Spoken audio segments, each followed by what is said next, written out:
नमस्कार। आज हम लोग करेंगे जॉर्ज पंचम की नाक कक्षा 10 कृतिका के पाठ 2 की प्रश्नावली। बेटा हम लोगों ने इसमें पढ़ा था पाठ में नाक के संबंध में, जिसे कि वैसे भी इज्जत का प्रतीक माना जाता है। तो बेटा इस पाठ में जो है लेखक ने व्यंग्य करते हुए जो सत्ता है और सत्ता से जुड़े लोग हैं उनकी मानसिकता को दिखाया है कि वो अंग्रेज़ी हुकूमत को कायम रखने के लिए मतलब भारतीय नेताओं की नाक भी काटने को तैयार हो जाते हैं। और लेखक ने इस रचना के माध्यम से क्या बताया बेटा कि जब रानी का भारत आगमन होता है तो वो इतना महत्वपूर्ण विषय हो जाता है कि जॉर्ज पंचम की नाक लगाना जो है वो इतना ज़रूरी हो जाता है, रानी के आत्मसम्मान के लिए इतना ये चीज़ें अनिवार्य हो जाती हैं कि वो भारत के जो शहीद बच्चे थे उनको भी नहीं छोड़ते। इसके साथ ही बेटा ये जो रचना है लेखक की वो पत्रकारिता जगत के लोगों पर भी व्यंग्य करती है कि आज के दिन जो सफल पत्रकारिता है, जो सफल पत्रकार हैं वो कौन लोग हैं। अर्थात सरकारी तंत्र के साथ साथ जो है आज के दिन हमारी पत्रकारिता जगत के जो लोग हैं वो भी चाटुकारिता से पीछे नहीं हटते हैं। और फिर साथ ही बेटा सरकारी तंत्र के लोगों द्वारा जो रानी के सम्मान में की गई तैयारियां थी उनका वर्णन भी लेखक के द्वारा किया गया है। तो चलिए प्रश्नावली करते हैं। सबसे पहला प्रश्न, सरकारी तंत्र में जॉर्ज पंचम की नाक लगाने को लेकर जो चिंता या बदहवासी दिखाई देती है यह उनकी किस मानसिकता को दर्शाती है। बेटा सरकारी तंत्र में जो है जॉर्ज पंचम की नाक लगाने को लेकर चिंता और बदहवासी दिखाई देती है। यह जो मानसिकता है उनकी गुलाम और चाटुकारितापूर्ण अर्थात चापलूसी करने वाली मानसिकता को दर्शाती है। देखो बेटा हमें जो है आज़ादी प्राप्त किए हुए लगभग 70 वर्ष से भी ऊपर हो गए हैं, लेकिन हम मानसिक रूप से आज भी अंग्रेज़ों के गुलाम बने हुए हैं। सरकारी तंत्र जो है वो जॉर्ज पंचम की उस नाक के लिए चिंतित है जिन्होंने हम पर अनेक अत्याचार किए थे। इसलिए अपनी स्वार्थी प्रवृत्ति के कारण बेटा और चापलूसी में लिप्त जो लोग हैं वो केवल अपने स्वार्थ के बारे में सोचते हैं। और जॉर्ज पंचम की नाक ना रहने से बेटा सभी व्यक्ति यह सोच रहे थे कि यदि जॉर्ज पंचम की नाक नहीं रहेगी तो हमारी नाक भी नहीं रहेगी। सरकारी तंत्र को जो है अपने देश जनता की मान मर्यादा से ज़्यादा जॉर्ज पंचम की नाक की ज़्यादा चिंता थी। फिर दूसरा प्रश्न है, रानी एलिजाबेथ के जो दर्जी है उसकी परेशानी का क्या कारण था। उसकी परेशानी को आप किस तरह तर्क संगत ठहराएंगे। तो बेटा यहाँ पर भी जो है रानी एलिजाबेथ की जो दर्जी की परेशानी थी उसका क्या कारण था कि जब रानी हिंदुस्तान, पाकिस्तान और नेपाल के दौरे पर जाएंगी तो उस समय वो क्या पहनेगी। उसकी परेशानी को इस आधार पर जो है बिल्कुल तर्क संगत हम ठहरा सकते हैं कि हर व्यक्ति जो होता है ना वो अपने काम की प्रशंसा चाहता है, कोई भी व्यक्ति हो, इससे उसका हौसला भी बढ़ता है और वह चाहता है कि लोग उसके काम को देखें, उसकी तारीफ़ करें। और अब हम बात करते हैं रानी एलिजाबेथ की दर्जी की, तो उसको भी ये था कि यदि उसके काम को भारतीय लोग देखेंगे और वहाँ सराहा दिया जाएगा तो राज परिवार में उसकी प्रतिष्ठा बढ़ेगी, उसके वेतन में भी वृद्धि होगी और जो रानी की वेशभूषा से बेटा उनका व्यक्तित्व जो है वो प्रभावित होगा, जिससे रानी के साथ साथ दर्जी को भी प्रसिद्धि मिलेगी और दर्जी को शाही दर्जा भी मिल पाएगा। इसलिए दर्जी जो है बेटा रानी के लिए बहुत सुंदर वस्त्र तैयार करने के कारण बहुत ज़्यादा चिंतित था। अगला प्रश्न है, और देखते ही देखते नई दिल्ली का काया पलट होने लगा। नई दिल्ली के काया पलट के लिए क्या क्या प्रयत्न किए गए होंगे। देखिए नई दिल्ली की काया पलट करने के लिए बेटा क्या किया गया होगा, कल्पना है, आपको कल्पना के आधार पर उत्तर देना है। अब देखो कोई भी आप अपने देखते हैं चारों तरफ कोई समारोह होता है, किसी मंत्री को आना होता है तो वहाँ पर जो है साफ़ सफाई और चाक चौबंद व्यवस्था कर दी जाती है, अन्य प्रकार की भी। तो अब रानी एलिजाबेथ को आना था तो जब जाहिर सी बात है कि मूर्ति के नाक के लिए इतना कुछ किया जा रहा था तो क्या कुछ किया गया होगा।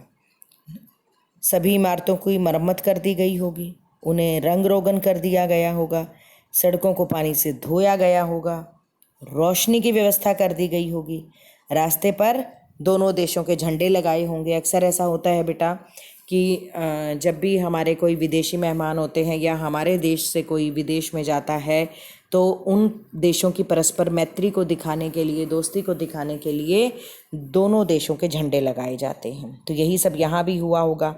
और सड़कों के किनारे जो है पेड़ पौधे लगाए गए होंगे, गरीबों को सड़कों के किनारे से हटाया गया होगा। अक्सर जब सरकारी लोग हैं वो अपनी व्यवस्थाओं को उच्च प्रदर्शित करने का प्रयास करते हैं तो बेटा जो गरीबी है ना वो तो केवल और केवल फाइलों से हटाई जाती है, लेकिन वास्तविक गरीबों की गरीबी को दूर नहीं किया जाता, तो इसलिए उन्हें सड़क से ही हटा दिया जाता है, छुपा दिया जाता है। बात करें तो बिजली की उचित व्यवस्था की गई होगी, इमारतों को सजा दिया गया होगा और जगह जगह उनके स्वागत के लिए फूलों से सजे हुए स्वागत द्वार लगा दिए गए होंगे। ठीक है, तो ये सभी तैयारियां जो है जाहिर सी बात है की गई होंगी जब रानी एलिजाबेथ भारत में आ रही थी। अगला प्रश्न है, और देखते ही देखते नई दिल्ली का काया पलट होने लगा। नई दिल्ली के काया पलट के लिए क्या क्या प्रयत्न किए गए होंगे? तो आज की जो पत्रकारिता है बेटा उसमें चर्चित हस्तियों के पहनावे और सॉरी ये प्रश्न मैं दोबारा रिपीट कर गई हूँ। प्रश्न है, आज की पत्रकारिता में चर्चित हस्तियों के पहनावे और खान पान संबंधी आदतों आदि के वर्णन का दौर चल पड़ा है। तो इस प्रकार की पत्रकारिता के बारे में आपके क्या विचार हैं? अब बेटा जो आजकल की पत्रकारिता है ये जाहिर सी बात है कि जो चर्चित हस्तियां हैं, जो हमारी सेलिब्रिटीज़ हैं, उनके पहनावे और खान पान संबंधी आदतों को तो वर्णन किया ही किया जाता है। अब बेटा ऐसे में ना कभी कभी उनके व्यक्तिगत जीवन पर भी इसका विपरीत प्रभाव पड़ता है। वो नहीं चाहते कि किसी की जो व्यक्तिगत जीवन है या उनकी जो पर्सनल लाइफ है उसको जो है सभी के सामने उजागर किया जाए। ठीक है, और दूसरा बेटा ये सब किया भी किस लिए जाता है? जो प्रसिद्ध व्यक्ति है ना उनकी चापलूसी करने के लिए, उनसे धन ऐंठने के कारण, कि उनको ऐसा कर देते हैं कि हम ये चीज़ छाप देंगे जो वो नहीं चाहते और फिर वो लोग उनको कुछ पैसा वैसा दे देते हैं जिससे कि उनका मुंह बंद हो सके। लेकिन बेटा वास्तव में ऐसा नहीं किया जाना चाहिए। अगर मैं अपनी बात करूं तो मैं यही कहूँगी कि मेरे विचार में जो है ये स्वस्थ पत्रकारिता नहीं है। और पत्रकारिता का क्या सिद्धांत होता है बेटा?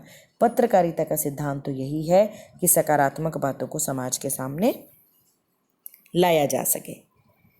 फिर प्रश्न है इसी का ख भाग कि इस तरह की पत्रकारिता आम जनता विशेषकर युवा पीढ़ी पर क्या प्रभाव डालती है? अब बेटा जो इस तरह की जो पत्रकारिता है वो आम जनता और युवा पीढ़ी को प्रभावित करने लगी है। क्या कारण है कि यदि हम ख्याति प्राप्त व्यक्ति का चरित्र अच्छा है तो बहुत अच्छी बात है कि बच्चे प्रभावित होंगे, युवा पीढ़ी प्रभावित होगी। लेकिन अगर अच्छा नहीं है और फिर भी उसका वर्णन किया जा रहा है तो इससे समाज का संतुलन बिगड़ने लगता है और आदर्शों को भी नुकसान पहुंचने का डर रहता है। इससे क्या होता है? दिखावा, बनावटीपन और हिंसा भी बढ़ती है। कारण बेटा देखो, एक तो युवा पीढ़ी जो है ना बेटा वो जल्दी आकर्षित होती है किसी भी चीज़ के लिए, क्योंकि उनको इतना ज़्यादा अनुभव नहीं होता जितना कि उनसे बड़ी उम्र के लोगों को अनुभव होता है। फिर दिखावटीपन और बनावटीपन तो आता ही आता है उनके व्यवहार में, स्वभाव में। साथ ही साथ हिंसा की प्रवृत्ति कैसे बढ़ती है? मान लीजिए कि कोई साधारण परिवार से संबंध रखता है, लेकिन जब वो देखता है ऐशो आराम की ज़िंदगी या किसी चर्चित व्यक्ति के जीवन के संबंध में जब वो जानता है, उसके खान पान या रहन सहन, उसकी इच्छा होती है कि वो भी उसी के जैसा बन जाए। लेकिन उसके पास वो सारी सुख सुविधाएं और पैसा नहीं है तो वो क्या करता है? इन सब चीज़ों को पाने के लिए वो हिंसा का मार्ग अपनाता है, लूट खसोट की प्रवृत्ति अपनाता है। आप अक्सर समाचार पत्रों में पढ़ते हैं कि अपने जीवन के ऐश की ज़िंदगी जीने के लिए, अपनी खुशी के लिए उसने लूट की, ये किया, गाड़ी लूट ली, ये सब चीज़ों में पढ़ना। तो बेटा ये चीज़ जो है वो बहुत ही गलत है। और इससे होता क्या है बेटा कि पत्रकारिता भी जो है ना वो केवल दबंग और अपराधी छवि वाले व्यक्तियों को नायक की तरह प्रस्तुत करती है। तो ये भी बिल्कुल गलत है कि बच्चों के मन में क्या भावना आ जाती है कि इनका तो कोई कुछ नहीं कर सकता और ये तो रोल मॉडल की तरह जो है अखबारों में भी पेश किए जाते हैं, तो इसलिए यही रास्ता जो है वो सही होगा, जबकि ये चीज़ बिल्कुल ही गलत है। तो इसलिए अगर हम सही, सकारात्मक और देश को सुदृढ़ बनाने के लिए अगर हम पत्रकारिता करना चाहते हैं तो वो पत्रकारिता भी जो है हमारी बहुत ही सकारात्मक पहलू के साथ होनी चाहिए। अगला प्रश्न है, जॉर्ज पंचम की लाट की नाक को पुनः लगाने के लिए मूर्तिकार ने क्या क्या प्रयत्न किए। लाट बेटा मूर्ति होती है, तो देखो सबसे पहले तो क्या हुआ था बेटा कि मूर्तिकार ने उसकी नाक के पत्थर की किस्म का पता लगाने की कोशिश की थी। ठीक है, जब उसे किस्म का ठीक से पता नहीं चला, ये दूसरी बात, तो उसने हिंदुस्तान के हर पहाड़ पर जाकर ऐसा ही पत्थर खोजने की कोशिश की। जब उसे वो भी नहीं मिला कि वो जगह जगह, फिर उसने क्या किया, वो भारतीय नेताओं की मूर्ति देखने के लिए देश में जगह जगह घूमा ताकि उनकी नाक को काटकर लाट की नाक पर लगाया जा सके। फिर उसने बिहार सेक्रेटेरिएट के सामने जो सन 42 में शहीद होने वाले बच्चे थे उनकी मूर्तियों के नाकों को देखा और उनको लगाने की कोशिश की, लेकिन लेखक ने बताया ना कि उनकी नाक भी हम उस जॉर्ज पंचम की नाक से कहीं ज़्यादा बड़ी थी। और फिर बेटा अंत में उसने जिंदा व्यक्ति की नाक काटकर जॉर्ज पंचम की लाट पर लगा दी। तो बेटा ये व्यंग्य किया गया है, वैसे कभी किसी जिंदा व्यक्ति की नाक जो है वो काट कर नहीं लगाई जाती, लेकिन लेखक ने यहाँ पर ये बताने का प्रयास किया है कि देखिए कितनी ऊंची मानसिकता और गुलामी की मानसिकता वाले लोग हमारे देश में हैं कि इन्होंने शहीदों को तो छोड़ो, जिंदा व्यक्ति को भी नहीं छोड़ा। अगला प्रश्न है बेटा, प्रस्तुत कहानी में जगह जगह कुछ ऐसे कथन आए हैं जो मौजूदा व्यवस्था पर करारी चोट करते हैं। उदाहरण के लिए, फाइलें सब कुछ हजम कर चुकी हैं, सब हुक्कामों ने एक दूसरे की तरफ ताका, पाठ में आए ऐसे अन्य कथन छांट कर लिखिए।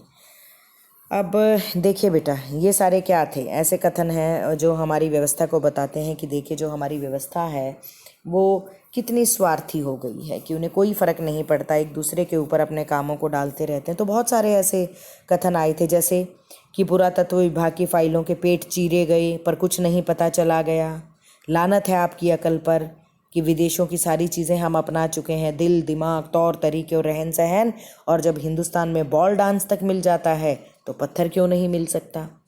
फिर चूंकि नाक लगाना एकदम ज़रूरी है, इसलिए मेरी राय है कि 40 करोड़ में से कोई एक जिंदा नाक काट कर लगा दी जाए।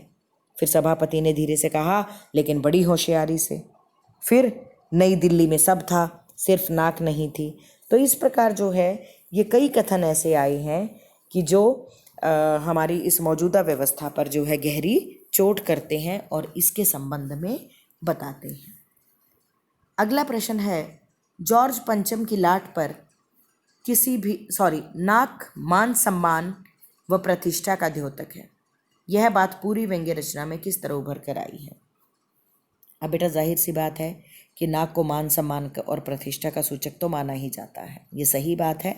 और इसलिए आपने सुना भी होगा, नाक कट जाना, नाक पर मक्खी न बैठने देना, नाक कटा लेना, बहुत सारे जो है प्रसिद्ध और अर्थमूलक मुहावरे भी बने हुए हैं जिनका अक्सर हम अपने दैनिक जीवन में प्रयोग करते हैं। तो इस पाठ में बेटा ये बात जो है इस तरह उभर कर आती है कि एक लाट की जब नाक गायब हो जाने पर जो है सारी व्यवस्था में खलबली मच जाती है, और वो भी किसकी, जॉर्ज पंचम की। और इंग्लैंड से क्या था, रानी एलिजाबेथ आ रही थी, तो इसलिए लाट की टूटी हुई नाक जो है लगाया जाना बहुत ज़रूरी था और इसके लिए बहुत सारे यत्न भी किए गए। और अंत में बेटा जिंदा व्यक्ति की नाक ही लाट को लगा दी जाती है। तो इस प्रकार क्या है बेटा, देश के सम्मान की बलि दे दी जाती है और दूसरी ओर शहीद बच्चों की नाक को भी मूर्ति से बड़ी बताकर भारत के सम्मान को यहाँ पर अंग्रेज़ों से बड़ा बताया गया है। तो इस प्रकार बेटा जो नाक है वो मान सम्मान और प्रतिष्ठा की द्योतक है और सब लोग अपने अहम को ऊंचा प्रदर्शित करना चाहते हैं, जिसे आप ईगो कहते हो ना। लेकिन बेटा कई बार अपने अहम को ऊंचा प्रदर्शित करने के चक्कर में हम लोग अपने जीवन की अहम चीज़ों को गवा बैठते हैं और उन्हें दोबारा पाना जो है वो बिल्कुल असंभव हो जाता है। इसीलिए कहा जाता है कि हमें अपने अहम का हमेशा ही त्याग करना चाहिए। दिखावे के लिए जो है हमें कभी भी गलत मार्ग को नहीं अपनाना चाहिए। अगला प्रश्न है, जॉर्ज पंचम की लाट पर किसी भी भारतीय नेता, यहाँ तक कि भारतीय बच्चे की नाक फिट न होने की बात से लेकर किस ओर संकेत करना चाहता है। अब बेटा जो जॉर्ज पंचम की लाट पर है किसी भी भारतीय नेता, यहाँ तक कि जो भारतीय बच्चे की नाक भी है वो फिट नहीं होने की बात से लेखक क्या बताना चाहता है? वो बताना चाहते हैं कि भारतीय नेता ही नहीं बल्कि हमारे भारतीय शहीद बच्चे भी जॉर्ज पंचम से श्रेष्ठ थे। उनका जो मान सम्मान था वो अंग्रेज़ों से ज़्यादा और महत्वपूर्ण है। लेखक ने बेटा ये भी स्पष्ट किया है कि जहां जॉर्ज पंचम ने ब्रिटिश हुकूमत को कायम रखा, ब्रिटिश सत्ता को मजबूत किया, वहीं भारतीय नेताओं एवं बच्चों के आज़ादी में दिए गए योगदान का जॉर्ज पंचम की नाक के सामने जो है वो कोई मोल नहीं था। और लेकिन बेटा यहाँ क्या बताया, हमारी मानसिकता को भारतीयों की मानसिकता को स्पष्ट करते हुए लेखक कहता है, लेकिन जो जॉर्ज पंचम जैसे नेता थे वही आज के दिन सम्मान के ज़्यादा अधिकारी हैं। यही लेखक ने यहाँ पर बेटा स्पष्ट करने का प्रयास किया है कि देखो अपनी चापलूसी की प्रवृत्ति के कारण ऐसे लोगों को ज़्यादा मान सम्मान दे दिया भारतीयों ने। क्या मान सम्मान ज़्यादा दिया बेटा भारतीयों ने? कि भाई उन्होंने अपने देश के शहीदों और यहाँ तक कि शहीद हुए बच्चों को भी नहीं छोड़ा।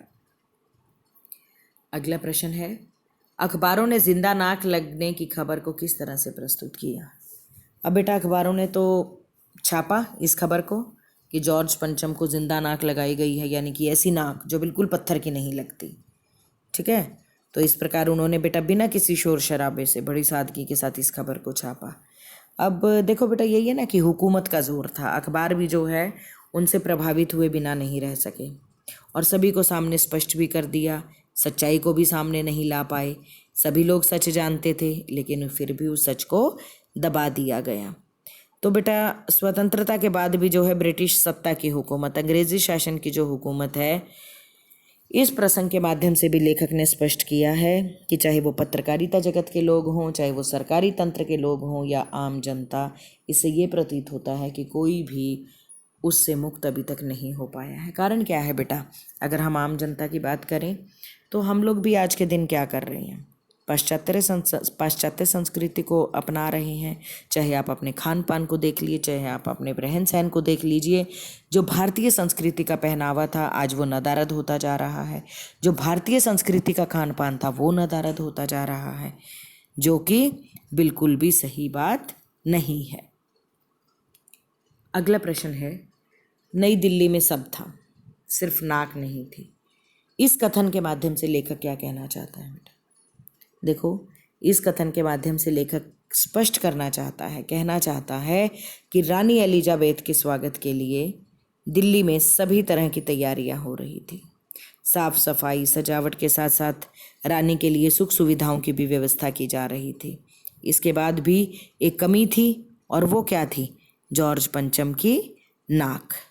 और ये नाक जो थी बेटा वो अंग्रेज़ों के मान सम्मान का प्रतीक थी, जिसकी चिंता भारतीय अधिकारियों को कहीं ज़्यादा हो रही थी। देखो, आज़ाद होते हुए भी भारतीयों में आत्मसम्मान की कमी थी। भारतीयों को आज़ादी तो मिल गई लेकिन वो ब्रिटिश मानसिकता से अपने आप को मुक्त नहीं कर पाए। और यही दर्शाने का बेटा लेखक ने प्रयास किया है कि भारतीय चाहते हुए भी सत्ता का विरोध कर पाने में असमर्थ हैं, भले ही वो गलत क्यों ना हो। अगला प्रश्न है, जॉर्ज पंचम की नाक लगने वाली खबर के दिन अखबार चुप क्यों थे? अब उस दिन बेटा अखबार बिल्कुल चुप थे। क्यों? क्योंकि उन्हें लग रहा था कि इससे देश का मान सम्मान आहत हुआ है और लाट पर जिंदा नाक लगाना जो है वो हमारे प्रशासन की मानसिक गुलामी को दर्शाता है। इसलिए समाचार पत्रों ने इस घटना का वैसे सांकेतिक विरोध किया और मौन धारण कर लिया था, और समाचार पत्रों की बेटा खामोशी भी गुलामी की मानसिकता को प्रदर्शित करती है। वरना वो चाहते तो छाप सकते थे इस खबर को, आम जनता तक बता सकते थे कि सत्ता की ताकत ने जो है सभी लोगों को खामोश रहने पर मजबूर कर दिया था। और जो सत्ताधारी जो हैं वो देश के शुभ चिंतक नहीं थे, और धन को पाने की लालसा और जो उनकी स्वार्थी प्रवृत्ति थी उसके कारण सभी समाचार पत्र और अखबार जो हैं वो बिल्कुल चुप थे। फिर इसके बाद बेटा मैं आपको अगर बात करूं तो पाठ से संबंधित बहुत से इंटरनल क्वेश्चंस भी आ जाते हैं कि हम आ सकता है। अक्सर एक बहुत ही महत्वपूर्ण प्रश्न है कि मूर्तिकार जो था वो कलाकार था पर पैसे से लाचार था। किस वाक्य के द्वारा लेखक क्या स्पष्ट करना चाहता है ये आया है ना। तो हम कह सकते हैं कि मूर्तिकार वैसे तो एक अच्छा कलाकार था, लेकिन पैसे की कमी के कारण वो लालची बन गया था, और यही कारण था कि वह नाक लगाने के लिए सरकारी धन का अपव्यय करवाकर अपने धन के अभाव को दूर करना चाहता था, अपने धन की कमी को दूर करना चाहता था। अब उसको कोई फर्क नहीं पड़ता था कि पैसा लगता है, सरकार का लगता रहे, कोई बात नहीं। तो बेटा यहाँ पर भी जो है लेखक ने मूर्तिकार के जो स्वार्थपूर्ण रवैये को दर्शाया है, उसके स्वभाव को दर्शाया है कि मूर्ति वो गरीब होने के कारण धन प्राप्त करने की का इच्छुक था, और अपनी इस इच्छा की पूर्ति के लिए उसने सरकारी अधिकारियों और प्रशासन तंत्र का इस्तेमाल किया। फिर बेटा एक सबसे बड़ी बात जो ये कहानी कटाक्ष करती है सरकारी कार्यालयों में काम करने वाले सरकारी अधिकारी और बाबुओं पर, कि वो कभी भी अपने उत्तरदायित्वों से जो है पल्ला झाड़ लेते हैं। तो वो किस प्रकार बचना चाहते हैं कि हमेशा बचना, क्योंकि वे किसी भी मुसीबत में फंसना नहीं चाहते। अब मूर्तिकार ने जब ये पूछा ना कि नाक का पत्थर ढूंढने के लिए पता लगाना आवश्यक है कि लाट कब बनी थी, इसके लिए पत्थर कहाँ से लाया गया, तो सभी अधिकारी जो है वो इस प्रश्न के उठने के बाद एक दूसरे का मुंह ताकने लगे, एक दूसरे की ओर देखने लगे। और जब क्लर्क को बुलाकर इसकी छानबीन करने का काम सौंपा, तो उसने क्या कहा कि इस बात का पता नहीं चल सकता क्योंकि फाइलें सब कुछ हजम कर चुकी हैं। तो वास्तव में बेटा ये सरकारी अधिकारियों की गैर जिम्मेदारी और चीज़ों को दूसरों पर टालने की प्रवृत्ति को दर्शाता है। फिर बेटा एक बहुत ही महत्वपूर्ण प्रश्न समाचार पत्रों का, कि वो जन जागरण की भूमिका क्या रहती है। तो इस पाठ के आधार पर अगर हम बात करें तो बेटा जाहिर सी बात है कि समाचार पत्रों की भूमिका जो है ना वो केवल सूचनाएं पहुंचाने तक नहीं है, बल्कि वो लोगों को जागरूक करने का भी काम करते हैं और किसी विषय पर जनता की राय बनाने में जो है बहुत महत्वपूर्ण भूमिका अदा करते हैं।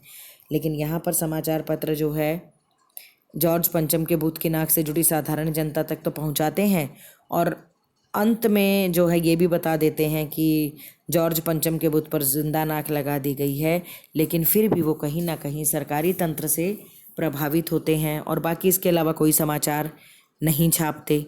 ठीक है, तो थोड़ी असहनीय और अमानवीय घटना जो है जिंदा व्यक्ति की जो नाक लगाने की थी उसका वो सांकेतिक विरोध तो करते हैं, लेकिन खुलकर नहीं कर पाते, सत्ता से प्रभावित होकर। तो इसलिए बेटा देश के गौरव और मान सम्मान की अगर हम रक्षा की बात करें तो ये हमारे प्रत्येक नागरिक का जो है वो फर्ज होना चाहिए।